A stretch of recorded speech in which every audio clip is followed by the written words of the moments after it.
और जहां बैठे हैं ये महाकालेश्वर महादेव की कथा आपको मैं कहने का प्रयास करता हूं।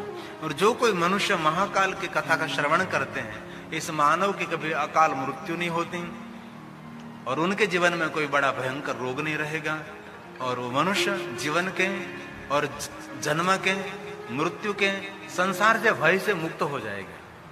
इसलिए सभी भयों में से मुक्त करने वाला ये महाकाल, ये धरती का राजा है, मृत्यु काल का राजा है, काल धीराज, ये महाकाल राजा है। काल भी उनके आगे नृत्य करता है।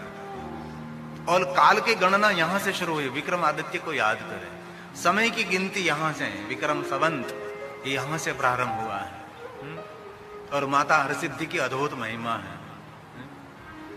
आदित्य विक्रम ने 11 बार मां भवानी को मस्तक अर्पण किया और 12वीं बार अर्पण किया, तब फिर से मस्तक जुड़ा नहीं। और 135 साल विक्रमादित्य ने यहाँ राज्य किया है। ये माता हरसिद्धि के परम भक्त थे। और दिन में मां हरसिद्धि वहां रहती हैं जो मेरे पोरबंदर के पास माता हरसिद्धि का स्थान है, और माता रात्रि में यहाँ आती, इसलिए हम नवरात्रि मनाते हैं ना। रात्रि निवास यहाँ करती है माता हरसिद्धि, दिन में वहां रहती है। वहां बीजा नाम भूल गया मैं, उसका राज्य था। रोज 1.25 मण सोने का दान करता था। हरसिद्धि माता का परम भक्त राजा बीजा, ऐसा कुछ नाम था, अभी मैं भूल गया। तो अब मैं तीसरे ज्योतिर्लिंग की महादेव की कथा का मैं आपके समक्ष कहने का प्रयास करता हूं। जो कोई मनुष्य तीसरे ज्योतिर्लिंग की कथा का श्रवण करते हैं, इस मनुष्य को महाकाल पूजा, महाकाल यात्रा, महाकाल के दर्शन अर्चन का फल मिलता है। और बहुत दिव्य कथा है, बहुत विस्तार से कथा है। भाव से सुने, आदर के सुने। जिस स्थान पर हम बैठे हैं, सभी महात्माओं ने सुत पुराणे को कहा, सुत सर्व विजाना से आप सब कुछ जानते हैं। व्यास प्रसादतः, भगवान व्यास के मुख में से जो आपको प्रसाद मिला है वो सब कुछ कहने का प्रयास करें। और विशेष करके तीसरे ज्योतिर्लिंग की कथा कहो।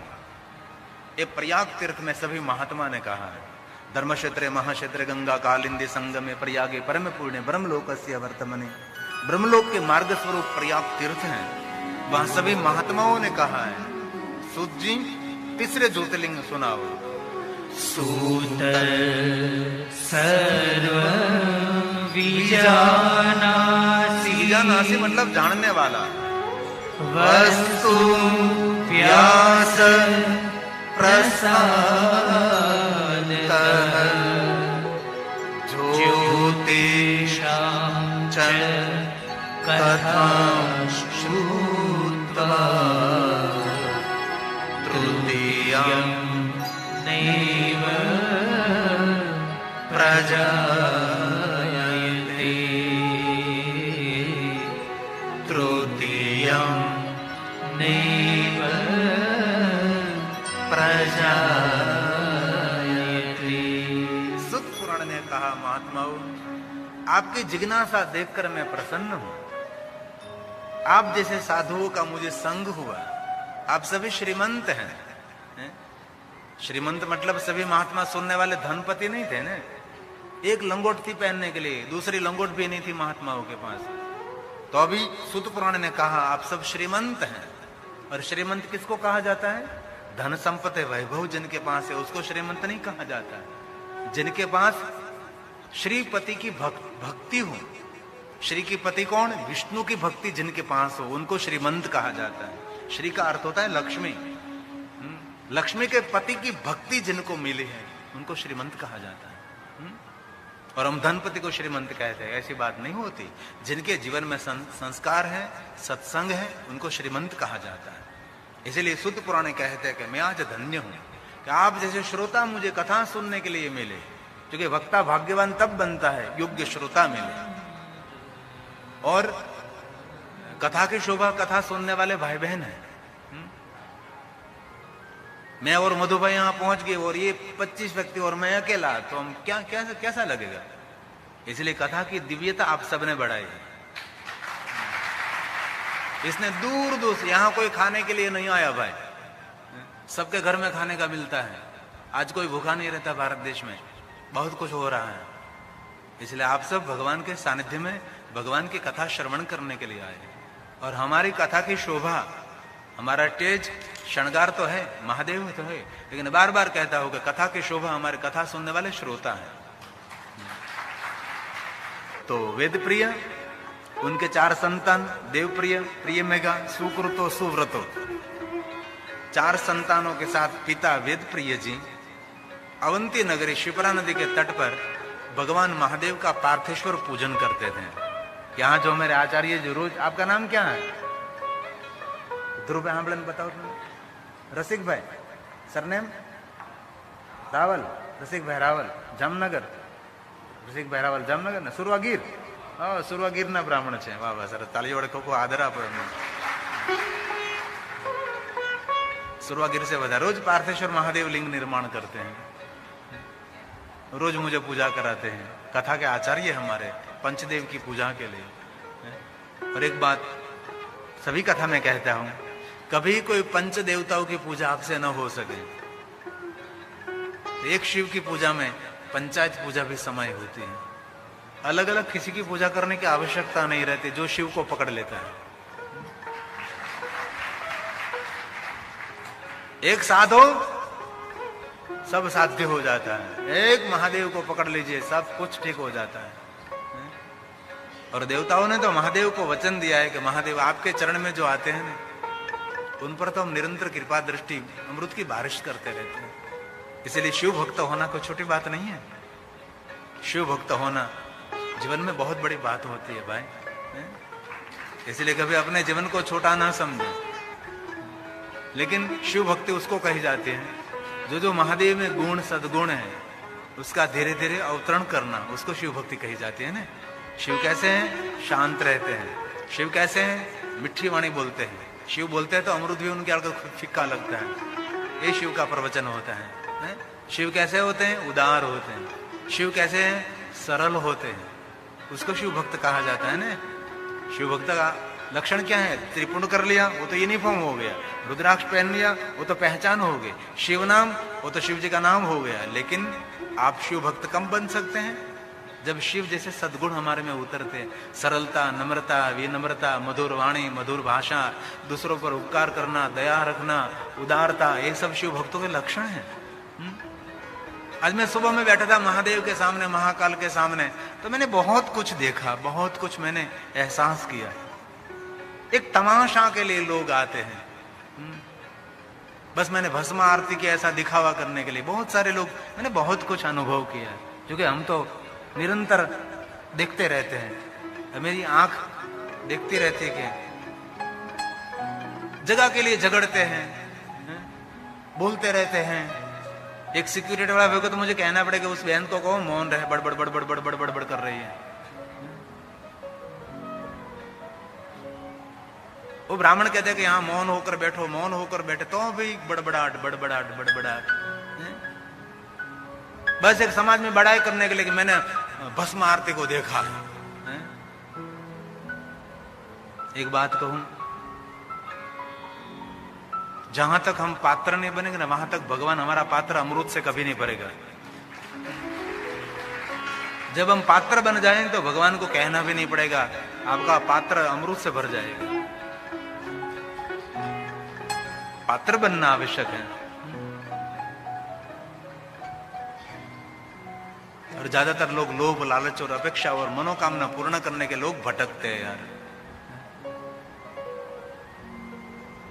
उज्जैन में रहने वाले दुखी रोगी लोग मेरे पास आते हैं, बापू हम उज्जैन में रहते हैं, हम दुखी हैं, हम रोगी हैं। तो मैं एक ही बात कहता हूं, ये भवरोग मिटाने वाला महाकाल आपकी नगरी में बैठा है, तो भी लोग दुखी है क्यों? कुछ न कुछ कमी है। तो 4 पुत्रों के साथ पिता वेदप्रिय जी पार्थेश्वर महादेव का पूजन करते थे यहाँ शिप्रा नदी के तट पर। और यहाँ कुछ ये सब नहीं था पहले ना, यहाँ तो वन जंगल था। एक छोटा सा नगर था अवंती नगरी, बहुत सादगी से भरी हुई नगरी थी। बहुत सारे ऋषि मुनि रहते थे, बहुत सारे शिव भक्त रहते थे, ब्राह्मण लोग निवास करते थे महाकाल वन में। ऋषि मुनि देवता सब आते जाते रहते थे। ऐसा एक दिव्य नगर अवंती नगरी था। ये शहरीकरण नहीं था, पहले थोड़ा शहरीकरण होता है, कुछ भी नहीं था यहाँ। अब धीरे धीरे श्रोता आने लगे।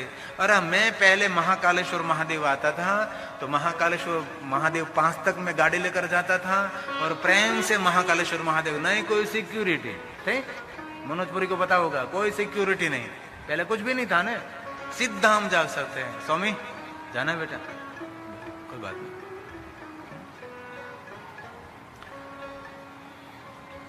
आप प्रेम से जा सकते, कोई रोक टोक नहीं थी। महाकालेश्वर महादेव शिवालय में जाकर बैठ सकते थे, पूजा कर सकते। ये दृश्य मैंने भी देखा है। ये सब धाम धूम लगभग 30 साल से शुरू हुआ और ज्यादा से ज्यादा 15 साल में इतना लोग आने लगे, इतने लोग आने लगे। 30 साल 35 साल पहले हम ऐसे ही खाली पड़ा रहते थे। हमारे सोमनाथ में भी हम सोमनाथ में जाकर बैठते थे, अंदर फोटोग्राफी करते थे। सोमनाथ कोई सिक्योरिटी, कोई पुलिस नहीं, ऐसे ही सोमनाथ खुला रहता था। अब सोमनाथ में देखो 5 किलोमीटर तक आपको मोबाइल और जूता छोड़कर आना पड़ता है। कितनी सिक्योरिटी होती है, कितना बंदोबस्त होता है ना। क्योंकि अब धीरे धीरे धीरे धीरे शिव युग आने लगा है, महादेव का युग उमड़ उठा है। लोग शंकर की ओर, महादेव की ओर जा रहे हैं। और ये 5 ब्राह्मणों के शिव भक्ति के फलस्वरूप पूरे नगर में धन संपत्ति वैभव बढ़ने लगा, नगर की ऊर्जा बढ़ने लगी। शिव भक्ति के फलस्वरूप जो जो महाकाल वन में रहते हैं उनको सुख मिलने लगा, शांति मिलने लगी। पूजा करता था 5 ब्राह्मणों, शांति सबको मिल रही थी।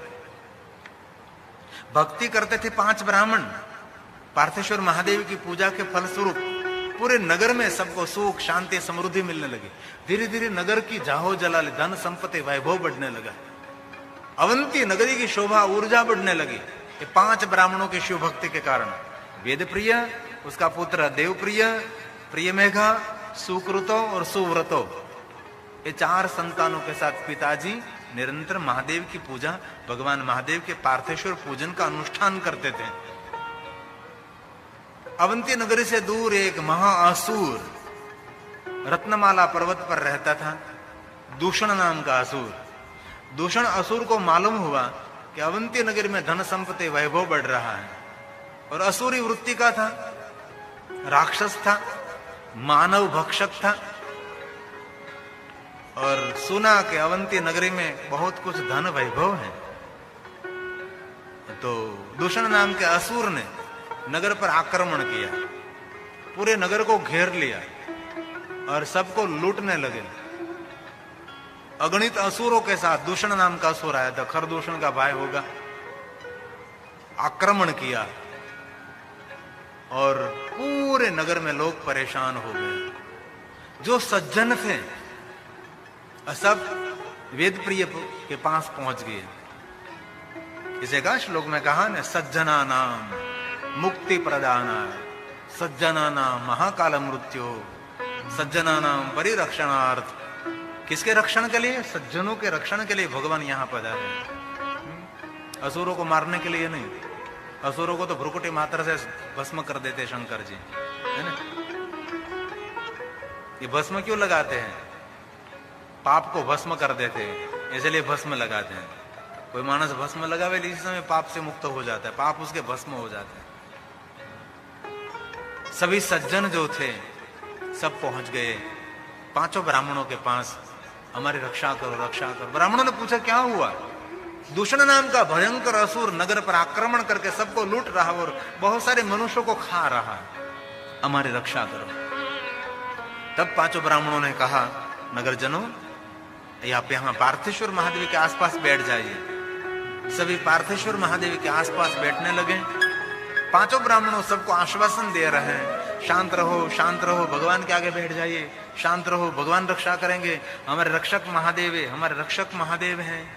ऐसा हो रहा था। बहुत सज्जन लोग वहां बैठने लगे, महादेव को याद करने लगे, भगवान रक्षा करो, महादेव रक्षा करो, महादेव रक्षा कर दो, महादेव रक्षा करो, रक्षार्थ महादेव, महादेव रक्षा करो।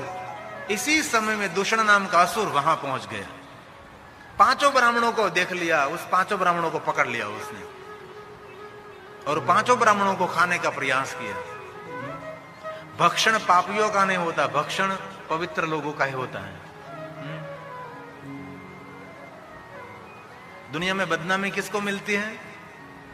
जिनके पास नाम है उसको बदनामी मिलती है। अपकीर्ति किसको मिलती है? जिनके पास कीर्ति है, जिनके पास मान सम्मान बहुमान है, उसको लोग गिराते हैं ना। गिरा हुआ उसको गिराने से क्या होगा? कुछ भी नहीं होगा। जो कोई ऊपर उठा है उसको गिराने का समाज प्रयास करता रहता है, पहले से निरंतर चलता आता है। अन्य जो बैठे थे उसको नहीं पकड़ा, दूषण नाम के असुर ने पहले ब्राह्मणों को पकड़ लिया, खाने की तैयारी करने लगे। इसी समय नगरजनों ने और पांचों ब्राह्मणों ने भगवान महादेव की प्रार्थना की, भगवान महादेव हमारी रक्षा करो, हमारी रक्षा करो, रक्षा करो। पांचों ब्राह्मणों की प्रार्थना से और नगरजनों की प्रार्थना से भगवान शंकर जी, भगवान महादेव स्वयं धरती तोड़कर बहुत बड़ा गहरा खड्डा बन गया।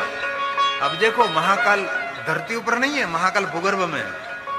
ये आपको पता नहीं होता, ये महाकाल भूगर्भ में है, ऊपर नहीं है, बहुत नीचे उतरना पड़ता है। तो आपको पता नहीं लगता, आप घूम घूम घूम घूम घूम जाते हैं ना, इसलिए आपको पता नहीं लगता। महाकाल धरती के सपाटी पर नहीं है, महाकाल भूगर्भ में है।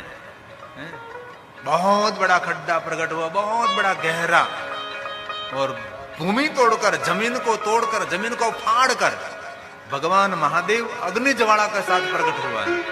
अग्नि के तेज के साथ भगवान प्रकट हुए। इतना भयंकर विकराल रूप लेकर भगवान प्रकट हुए, विकराल और भयंकर रूप लेकर प्रकट हुए, और हुंकार मात्र से, सिर्फ ध्वनि मात्र से असुरों को जलाकर भस्म कर दिया। इसे महादेव को भस्म चढ़ाई जाती है। असुरों को मारा नहीं है, महादेव ने असुरों को भस्म कर दिया, वहां से शिव जी को भस्म चढ़ाई जाती है। अन्य शिवलिंगों पर भस्म अभिषेक नहीं होता सुबह का।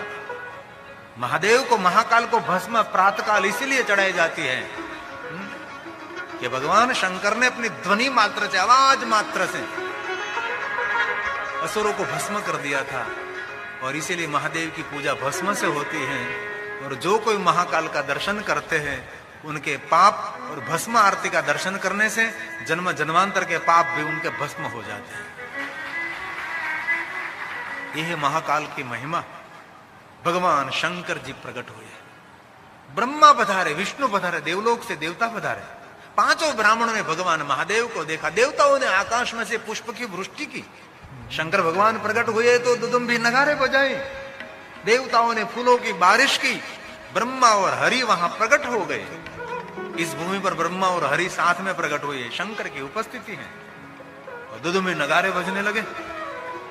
और भगवान व्यास ने बोला, देव दुदुम्बियो, देव दुदुम्भयो नेदु पुष्प वृष्टि तथा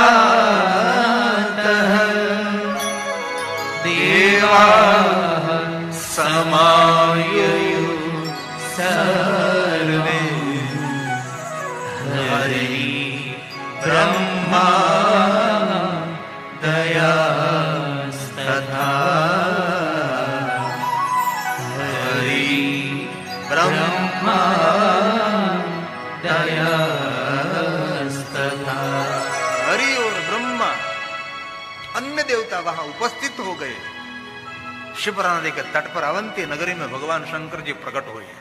महादेव प्रकट हुआ, काल के मुख में से रक्षा की। पांचों ब्राह्मणों ने कहा, महादेव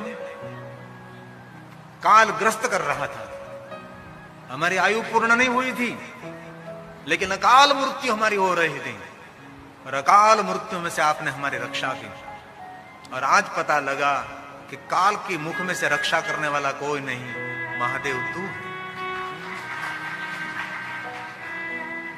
और ब्राह्मणों ने भगवान महादेव को कहा, देखो जरा महादेव, आज आप महादेव तो है, लेकिन ब्राह्मणों ने शंकर जी की स्तुति, शंकर जी की प्रार्थना में कहा, महादेव महाकाल महादेव। ये ब्राह्मणों ने गाया, ये पांचों ब्राह्मणों से मुख से प्रकट हुआ है। महादेव का नाम महाकाल क्यों पड़ा हुआ यहां? देव के नाम पर नहीं, वेद प्रिय के नाम से नहीं, पांचों ब्राह्मणों के नाम से नहीं, काल के मुख में से रक्षा की थी, इसलिए पांचों ब्राह्मणों ने कहा महादेव आप महाकाल रूप हैं, इसलिए हमारी स्तुति का स्वीकार करे भगवान। और जो पांचों ब्राह्मणों ने महादेव की उपस्थिति में, देवताओं की हाजिरी में, पांचों ब्राह्मणों ने भगवान महादेव की स्तुति की। इसमें पहला शब्द दिया महाकाल। महाकाल महादेव दुष्ट दंड कर प्रभु मुक्ति प्रयश्च नः शंभो संसार बुधित शिव संसार बुधित शिव। संसार का मंगल करने के लिए भगवान महादेव, सज्जनों को उतारने के लिए और सबको मुक्ति प्रदान करने के लिए, दुष्टों को दंड देने के लिए। एक बात कहूं,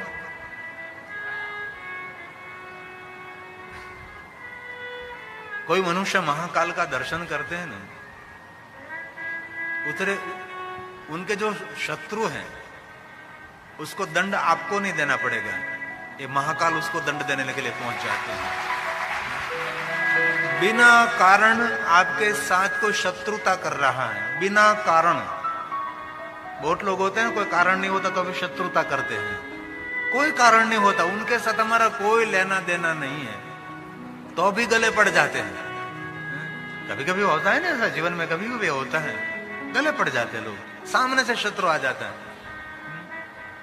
इसलिए जो महाकाल का दर्शन करते हैं उनके शत्रु को आपको दंडित नहीं, ये महाकाल शत्रुओं को दंड देने, यहां कहा ने दुष्ट दंड, दुष्टों को दंड देने के लिए भगवान महादेव निरंतर उनके भक्तों की रक्षा करने के लिए भगवान शंकर जागते हैं। और जब पुजारी मंडल ये शिवलिंग का श्रृंगार करते, झांकी करते, तो भगवान शंकर की झांकी ऐसी लगती है ना, रक्षा करने के लिए जागे है। आज कोई दुष्ट नु आयु मानो, ऐसे ही भगवान जागते। जो आपने सुबह का दर्शन किया होता तो ऐसा ही रूप होता है। भगवान सुबह सुबह में हंसते हंसते नहीं जागते ना, ये जो महाकाल जागता है वो हंसते हंसते प्रसन्नते नहीं, महाकाल जागते तो आंख फाड़ कर जागता है। आपने सुबह का रूप देखा होगा ना, ऐसा ही रूप लगता है ना। अपने भक्तों के रक्षा के लिए निरंतर शंकर जी जागरूक रहते हैं। और भगवान महादेव ने स्वयं ने कहा है, मेरा कोई अनादर करे तो मैं उसको क्षमा करता हूं, लेकिन मेरे भक्त का कोई अनादर करे उसको मैं कभी क्षमा नहीं करता। ये शंकर जी का वचन है, महादेव का वचन है, ये शंकर भगवान का स्वयं का वचन है।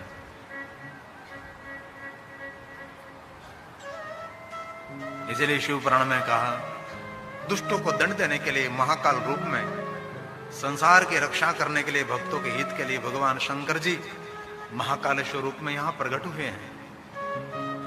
और सुत पुराण ने कहा, महात्माओं, पांचों ब्राह्मणों ने कहा, बाबा आपने हमारी रक्षा की है, काल के मुख में से हमारी रक्षा की है, इसलिए भगवान आप तेजोमय स्वरूप यहां स्थिर हो जाए। और ये शिवलिंग किसी ने स्थापित नहीं किया है, किसी ने भी उसकी प्रतिष्ठा नहीं की है, स्वयं भगवान महादेव उसका जो स्वरूप था वो लिंग रूप में भगवान शंकर ज्योति रूप में यहां प्रकट हुए हैं।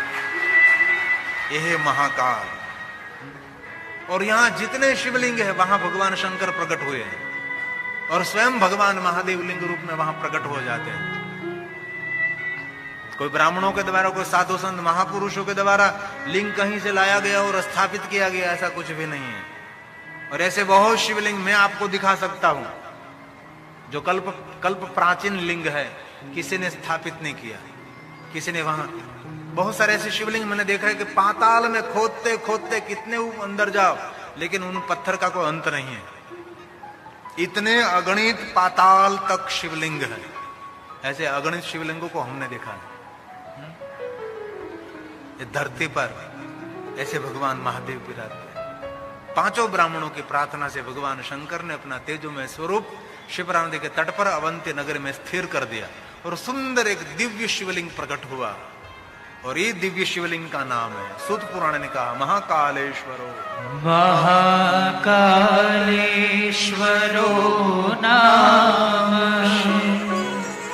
शिवः ख्यातश्च भूतले।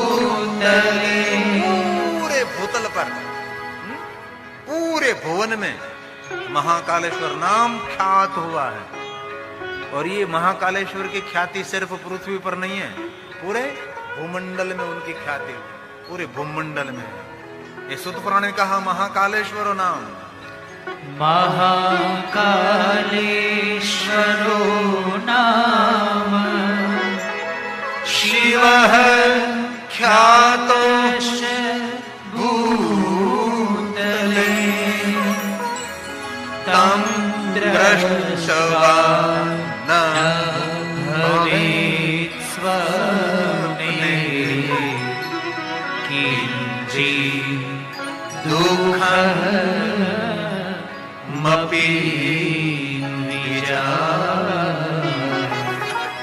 किञ्चित् दुःखमपि।